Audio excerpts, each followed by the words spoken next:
आप देख रहे हैं न्यूज मार्ग, सच में है दम। चंदौली जिले के बावली थाना क्षेत्र में भाकुड़ा गांव के पास देर रात अनियंत्रित बाइक नहर के पुलिया में जा टकराने से मौके पर एक व्यक्ति की मौत हो गई। घटना के बाद आसपास के लोगों की सूचना पर पुलिस ने शव को चकिया जिला संयुक्त चिकित्सालय मोर्चरी में रखवा दिया और छानबीन में जुट गई। इसकी जानकारी उसके परिजनों को लगी तो परिजनों में कोहराम मच गया। वहीं पुलिस ने शव को पोस्टमार्टम के लिए जिला अस्पताल भेज दिया। मिली जानकारी के अनुसार मिर्जापुर जिले के जमालपुर थाना क्षेत्र के रघुनाथपुर गांव निवासी विपिन चौहान अपने घर से खिचड़ी लेकर साहबगंज थाना क्षेत्र के करनौल गांव जा रहे थे। इस वक्त ये हादसा हुआ। उत्तर प्रदेश के चंदौली जिले में पीडीडीयू नगर जीआरपी पुलिस को बड़ी सफलता मिली। स्थानीय जीआरपी ने चेकिंग के दौरान रेलवे प्लेटफॉर्म संख्या 1-2 के पास 2 व्यक्तियों को गिरफ्तार किया, जिनके पास से पुलिस ने नकदी सहित करीब 2.5 लाख के जेवरात बरामद किए। पकड़े गए अभियुक्तों में हरदीनारायण उपाध्याय और प्रिंस सेठ बिहार और वाराणसी निवासी बताए जाते हैं। इन पर पुलिस संबंधित धारा लगाते हुए अग्रिम कार्रवाई करने के लिए जुट गई है। पकड़े गए अभियुक्त रेलवे स्टेशन और ट्रेनों में चोरी का काम करते थे। दिनांक 29/30 की रात्रि में पूर्वा ट्रेन में चोरी हुई थी, जिसमें हम लोगों ने जानकारी करने पर 2 अभियुक्तों को गिरफ्तार किया है। एक ये सोनू सेठ है, कोतवाली बनारस क्षेत्र का निवासी है, और एक हृदयनारायण उपाध्याय है, ये कुदरा बिहार का रहने वाला है। इनके कब्जे से काफ़ी सारी ज्वेलरी और उस मुकदमे का चोरी किया हुआ मोबाइल वगैरह बरामद हुआ है।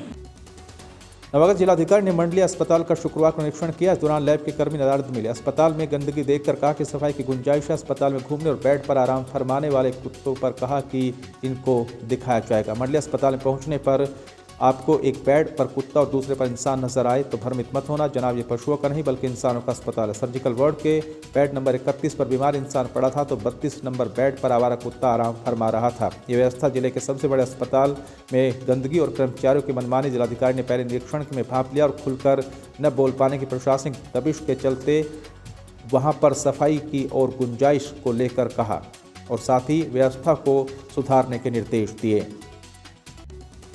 मिर्जापुर के जमालपुर थाना क्षेत्र में मिले 17 वर्षीय किशोरी के शव की शिनाख्त करने के साथ ही पुलिस ने हत्या खुलासा किया। मनकट बीडिया अंजलि और पुष्पा की आदत से आजिज आकर उसके कहने पर गला दबाकर उसी के मां बाप ने हत्या कर शव को खेत में फेंक दिया था। हत्या खुलासा करते हुए पुलिस ने दोनों को जेल भेज दिया। जमालपुर थाना इलाके में राधेश्याम के खेत में 5 जनवरी को एक किशोरी का शव मिला था, जिसकी सूचना गांव के चौकीदार शिव मंगल ने दी थी। पुलिस शव की शिनाख्त करने के साथ ही तहकीकात में जुटी थी। इसी बीच माँ बाप को गिरफ्तार किया गया तो सब कुछ सामने आ गया। किशोरी अपने माँ बाप का कहना नहीं मानती थी।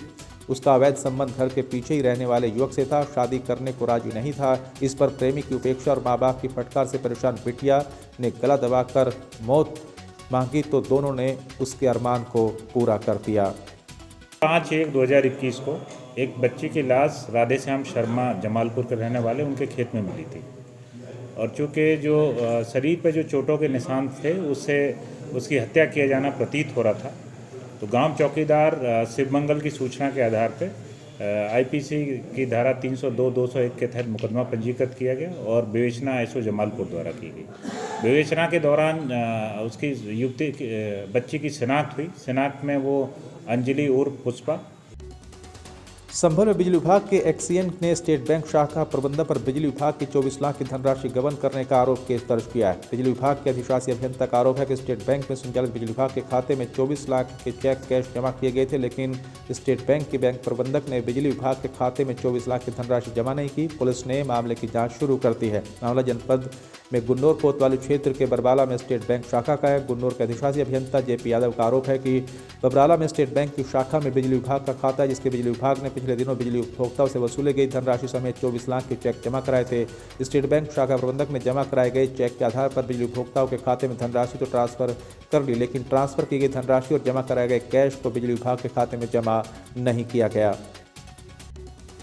संभल में पुलिस ने मंदबुद्धि युवती के साथ दुष्कर्म के आरोप में 65 साल के बुजुर्ग शख्स को गिरफ्तार किया। आरोपी कई महीनों से मंदबुद्धि युवती के साथ दुष्कर्म कर रहा था। पीड़ित जब गर्भवती होने को आए तो उसने अपने साथ किए दुष्कर्म का खुलासा किया। पुलिस ने दुष्कर्म के आरोप में गिरफ्तार बुजुर्ग शख्स के खिलाफ केस दर्ज कर मामले की जाँच शुरू कर दी है।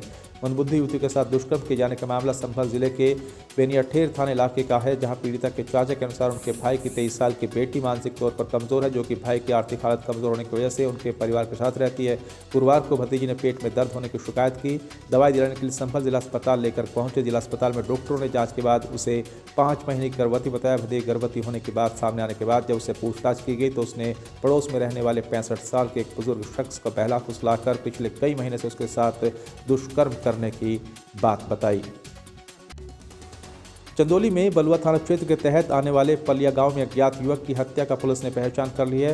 मृतक बलुआ गांव का निवासी मुंशी सोनकर बताया गया है। सूत्रों के अनुसार मृतक युवक बलुआ थाने का स्ट्रीट शूटर भी बताया गया। उसके ऊपर करीब 1 दर्जन मुकदमे दर्ज है। मृतक चोहनिया ब्लॉक के सेक्टर नंबर 2 से जिला पंचायत सदस्य से लड़ने की तैयारी कर रहा था। हत्या करने वाले अपराधियों की पहचान नहीं हो पाई। पुलिस मोबाइल सहित अन्य संसाधनों से अपराधियों की खोज में जुटी हुई है। इस संबंध में बलुआ थाना अध्यक्ष सूर्य प्रताप सिंह ने बताया कि मृतक की पहचान मुंशी सोनकर के रूप में हुई है। ये बलुआ गांव का निवासी है। इसके ऊपर कई मुकदमे चोरी लूट जैसे दर्ज हैं।